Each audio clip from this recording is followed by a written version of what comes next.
కృష్ణాష్టమి శుభాకాంక్షలు. రాజస్థాన్ నాథ్ ద్వారా శ్రీనాథ్ జీగా పూజలు అందుకుంటున్న బాలకృష్ణుడు. మధుర దగ్గర గోవర్ధన పర్వతం పైన 7 సంవత్సరాల బాలుడిగా గోవర్ధనగిరి ఎత్తున భంగిమలో ఎడమ చేతిని పైకెత్తి కుడి చేతి పిడికిలి బిగించి నడుముకి పెట్టుకుని ఉన్న 5 అడుగుల నల్లరాతి విగ్రహ రూపంలో స్వామి 14వ శతాబ్దం ప్రాంతంలో ఆవిర్భవించాడు అని చరిత్ర. వల్లభాచార్యుల వారికి కనిపించి చెప్పిన ప్రకారం స్వామిని మేవార్ రాజుల సహాయంతో తరలించటానికి ఏర్పాటు చేశాడు.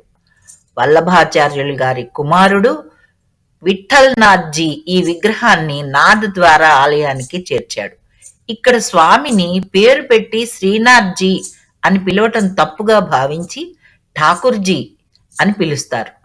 ఎంతో విలువైన వస్త్రాలు రోజుకి 7 సార్లు మార్చి అలంకరించి హారతివ్వటం ఇక్కడ ప్రత్యేకత. ఈ స్వామి గడ్డం మీద విలువైన పెద్ద వజ్రం మెరుస్తూ ఉంటుంది. ఇక్కడ జన్మాష్టమి వేడుకల ప్రత్యేకత ఏంటంటే 21 సార్లు తూటా పేల్చి జరుపుకుంటారు.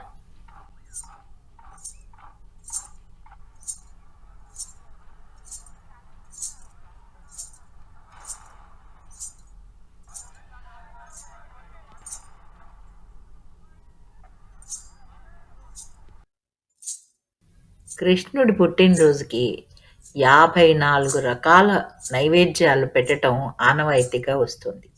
అయితే ఇప్పుడే పుట్టిన కృష్ణ పరమాత్మ 54 రకాలు తినగలుగుతాడా? తినలేడు. అందుకోసమే ఆయన చెప్పాడు, అహం వైశ్వానరో భూత్వా ప్రాణినాం దేహమాశ్రితః ప్రాణాపాన సమాయుక్తం పచామ్యన్నం చతుర్విధం. ప్రతి ప్రాణిలోనూ ఆకలిగా ఉండి మీరు తినేదాన్ని నేను మీకు శక్తిగా మార్చి ఇస్తాను అని చెప్పాడు. కనుక మీ అందరిలోనూ ఉన్న కృష్ణ పరమాత్మ వీటన్నిటినీ చక్కగా స్వీకరించి మీకు శక్తి కలిగిస్తాడు.